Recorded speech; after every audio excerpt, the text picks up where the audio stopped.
this period of time that we are going through is also a very special time. It is a time in which we can actually experience the inner being. And this is the divine gift that we're able to receive from up above. And you don't have to work hard to receive it. But of course, once you've received it, then it's up to me, the recipient, to take care of it. If I give you a gift, then I don't have to look after it. You have to look after it. In the same way, this very special gift that comes from the divine is a gift that comes to us in a very beautiful, non-conditional way. But we then have to look after it and take good care of it. And so this gift is the gift of being able to see the self. How do I do that?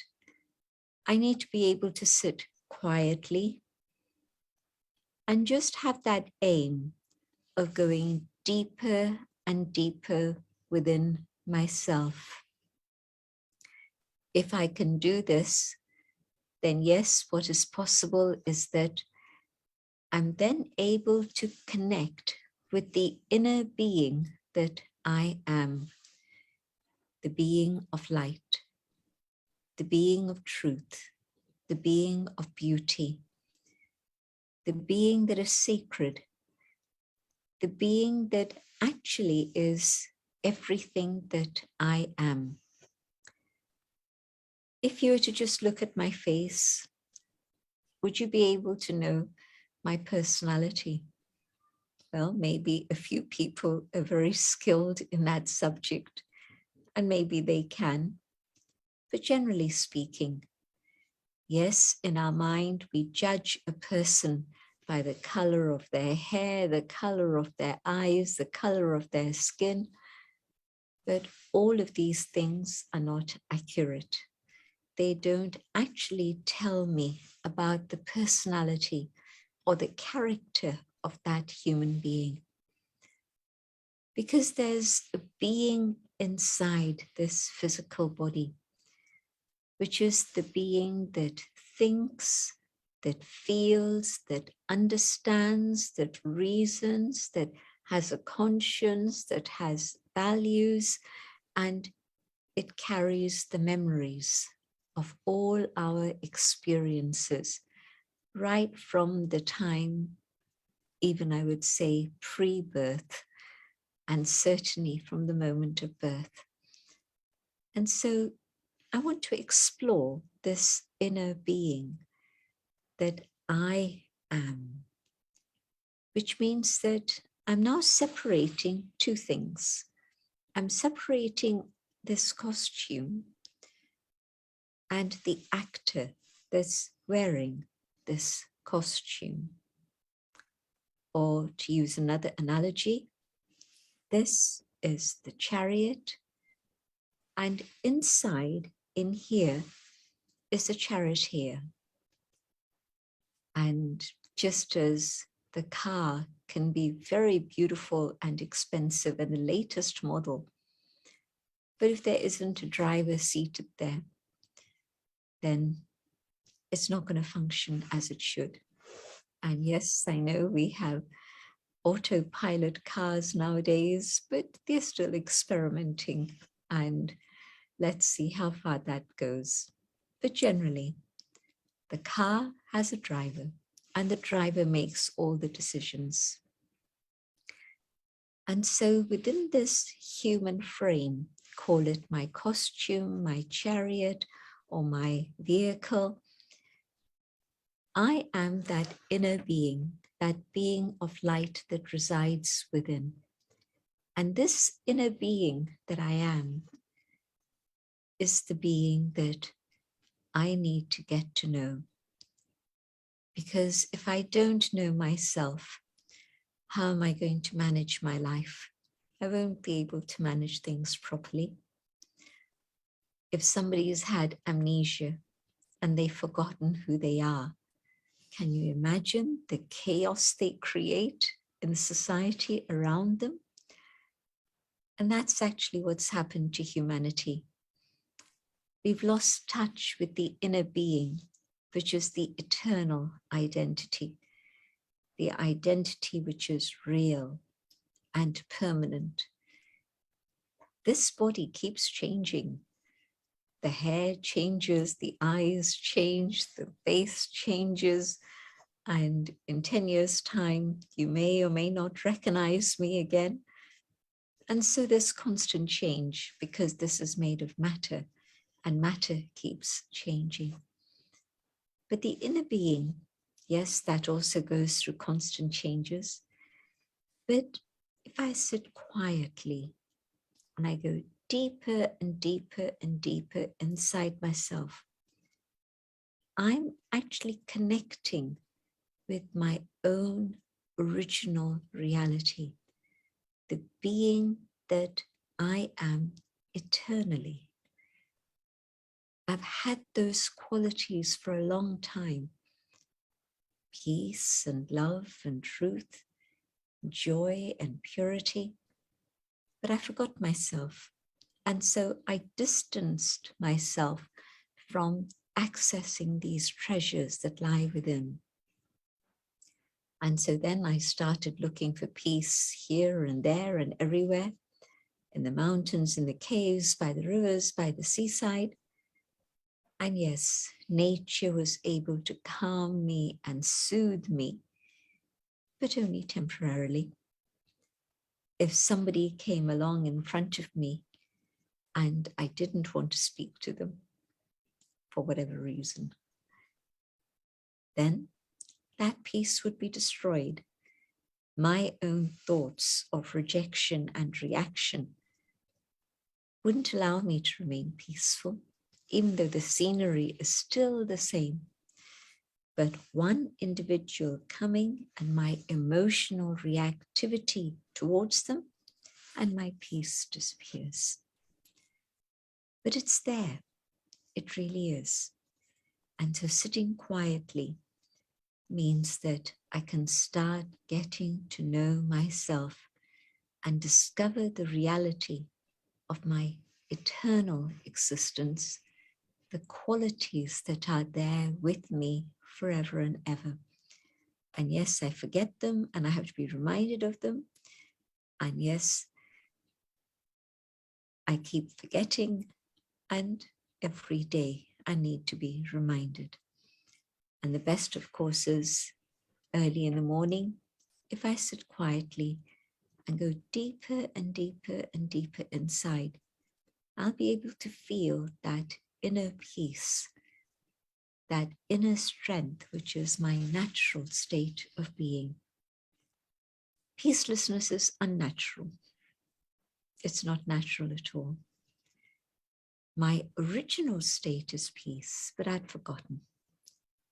And once I lose my peace, I feel very insecure. So it's not that something is happening outside that is causing me insecurity. It's the upheaval that's going on inside that causes me insecurity. And so let me discover more and more about myself. And so one is to sit in silence and just explore, where are my thoughts taking me? And you'll see that your thoughts are linked to everything that's going on outside. And I say to myself, well, I can find out another time all the things out there. But this sacred moment, this precious time, is a gift to me to explore what is going on inside, in here. And so I talk to myself. I see my mind going here and there. And I tell my mind, I love you. You're doing a great job. All the thinking and feeling, these big jobs are done by you. And so I'm very grateful that you are doing this and you have been doing this the whole of my life. But now I want you to have a little bit of rest. I want you to be able to experience some peace. And so I let my mind become quiet, and I see that peaceful thoughts are easy to cultivate. I am a being of peace. Peace is my natural state. Peace is who I am. Peace is what I have chosen. And you're not just repeating a poem, but you're actually talking to yourself about this concept, this idea that there is something deep inside, and that is peace. Peace is the fabric of the soul. Peace is what the soul is made up of. And when I am peaceful, I have no enemies, no insecurity. I don't need to look for anything out there. I have all that I need deep within myself. Strange ideas? No. Only strange because I haven't let myself think about all this. Silence is a natural part of our timetable usually. But nowadays, too busy, too busy, too busy. Okay, so here's a starter. Try waking up 10 minutes, 15 minutes before your normal time and just freshen up and find a quiet spot to sit and reflect and go on that inner journey. And as you find yourself, your own treasures within, the confidence that you have in yourself begins to grow.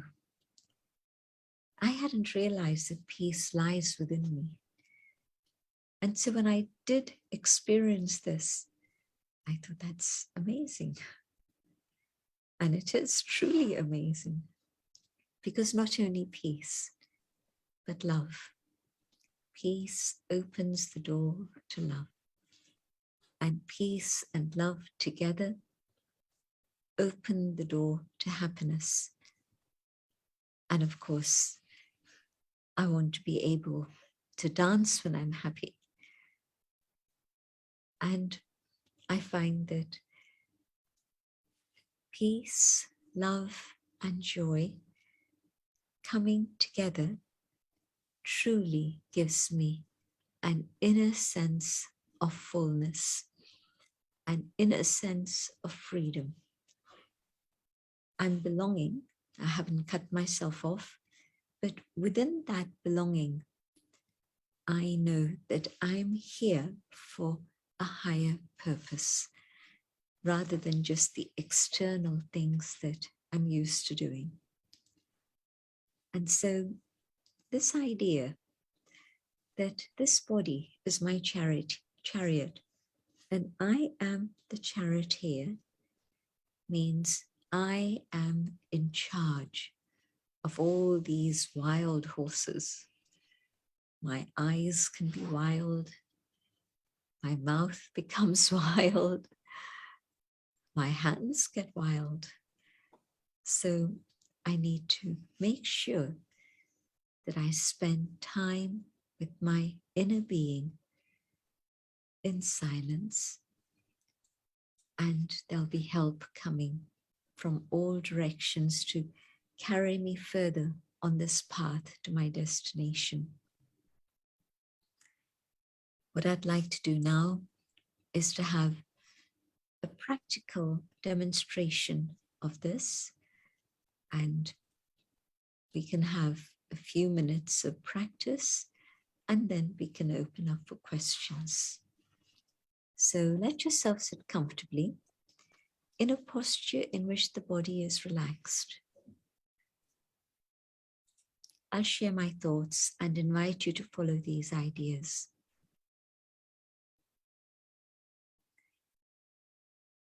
Going deeper and deeper within myself.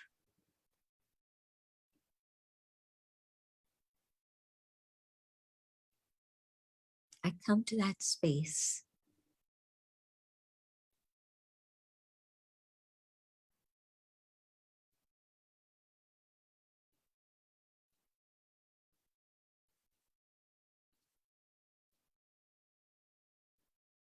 as I go deeper.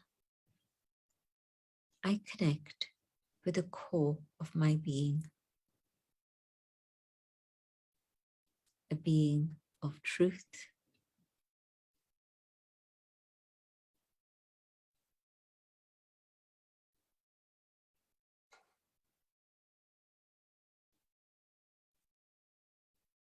a being that I am.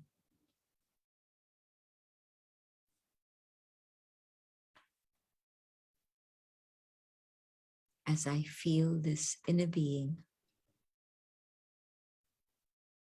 there is truly a sense of warmth and security.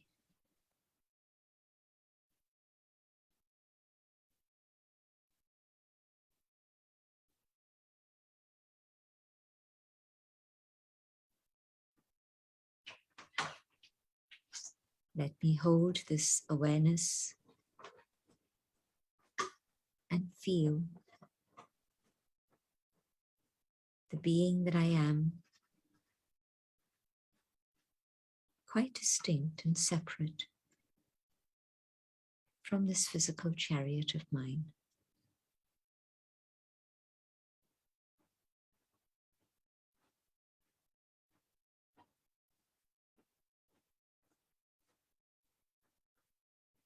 And I can say that truly, with peace, I am the master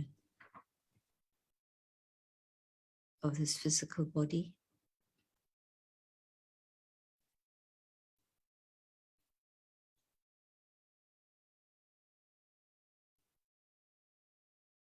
I come back to the awareness of this moment here and now.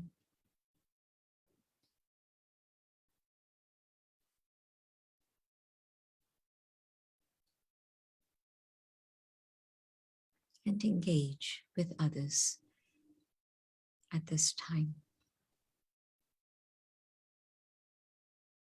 But I keep the awareness of peace.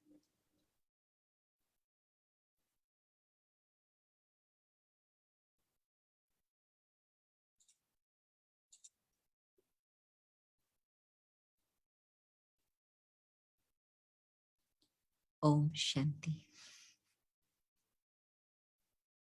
I bring back that sense of mastery over my physical organs, that sense of detachment, not being trapped by the body, but being the master in charge of this body. Yes, Joanna, you were going to say something. Thank you, Jayanti. Been very clear. I really liked when you said we speak to our mind with love. Maybe first question, how do we deal when there is this fear about losing the body, when the body is sick or there is an illness of someone else as well? How can we deal with that? If I experiment with this idea that I am separate to this body, that I have an existence which is independent of this body, which means that even if something happens to this body, I still continue to exist. I do not die. Every tradition, philosophy has spoken about the eternity of the soul. And we also agree that that is a fact. That image that you see, that point of light, just that point, the center spark, that is who I am. That is a picture of me. And so illness doesn't touch the soul. Rather, the soul is able to take God's love and light and give that light to this body. I'm not saying don't see the doctor or take the medications that you're supposed to take. Do all of that. But together with that, just be here, and from here, give God's light to this body and target especially wherever is the most traumatic or painful. And you'll find that within a few weeks, you have absolutely had this experience, and you know that maybe not even a few weeks, few days. Try practicing for a few days and see if you can get that sense of I separate from all of this. Very clear, Jayanti. Thank you. Maybe one question related to what you said about peace, love, joy. We sometimes hear that purity is also related to all of this, and purity can lead to peace, prosperity, happiness. Would you like to say a few words about what does purity mean to us? You're absolutely right. Purity, peace, and prosperity are all related together. And what we mean when we say purity is that state which was the original state of the soul before it began its journey here on this planet, when it was in its home up above. That soul was completely clean, but as it journeyed through time, it acquired a lot of dust, a lot of debris, and we forgot our identity. So we thought that this stained situation, this situation that's polluted, in which the soul isn't clean, the soul is influenced by all the negativity around. So then we began to forget who we were, our own treasures. And so now the important thing is to, again, clean the soul. And we can do this with pure thoughts. Think pure, elevated thoughts. Instead of thinking, what did she say? What did she say? What did she do? What did she do? No, that's none of my business.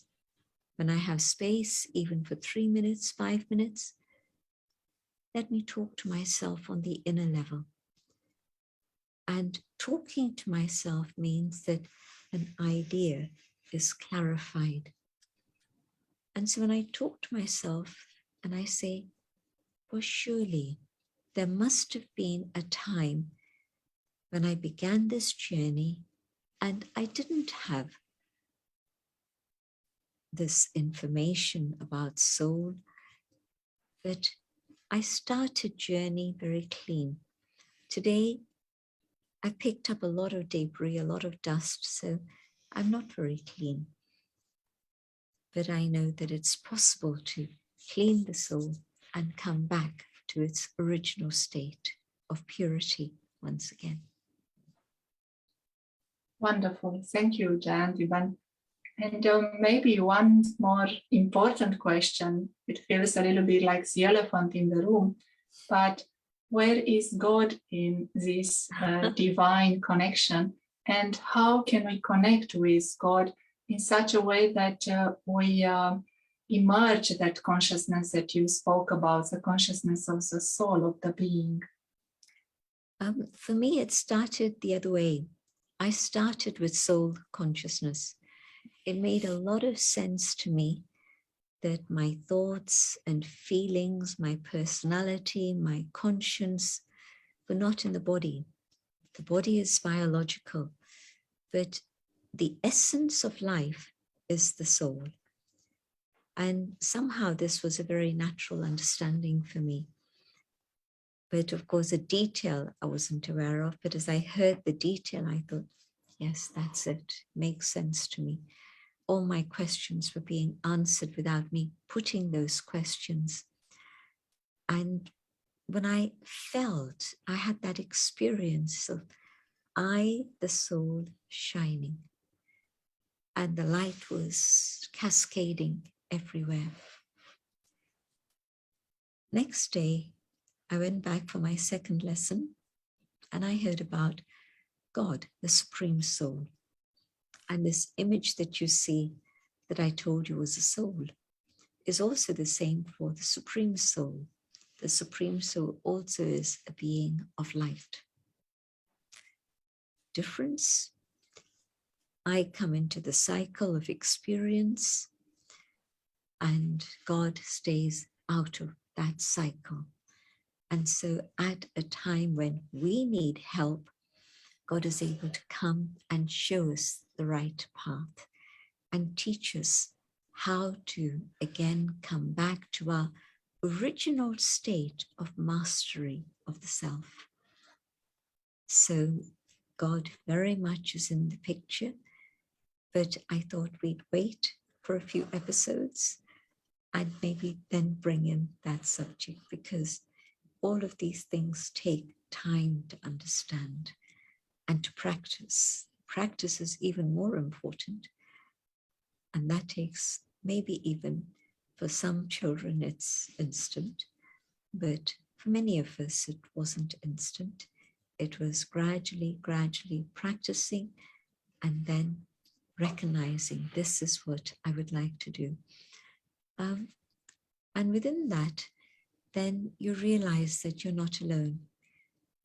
This knowledge, which is different and absolutely powerful and clear, where has this knowledge come from? It's not from the scriptures, it's not from a human mind. And so the heart is filled with gratitude when I understand that this knowledge has actually come from the one above. But first step, don't think about God. If you want to, of course, but you don't have to. Second step, then you're actually integrating all the experiences you've had into your life now in a profound way. Very clear, Jayanti. But I know our time is coming close to an end. You have a few more minutes, or how much time, or would you? Yeah, sure. Another 5 minutes. Okay, so maybe one more question. As someone has asked me yesterday, she said, it's really difficult to do this shift from the consciousness of the role, the consciousness of insecurity, to the consciousness of the soul. What can we tell to those who really want to make that step, but they feel it's hard, it's difficult? Well, first is to understand what is the soul, and there's a lot of detailed information. And the second is to accept, I am this, I am not this. And the third step is to practice. Just like a child is told again and again and again, your name is Mark, your name is Mark, your name is Mark. And he begins to believe it and accept it. And then a time comes when somebody says, hey, Mark, and he turns around and you know that the connection has been made. And so we try to avoid these things, but no, that is the reality. And let me learn to understand what is reality. And so, yes, let me understand, accept, and experiment.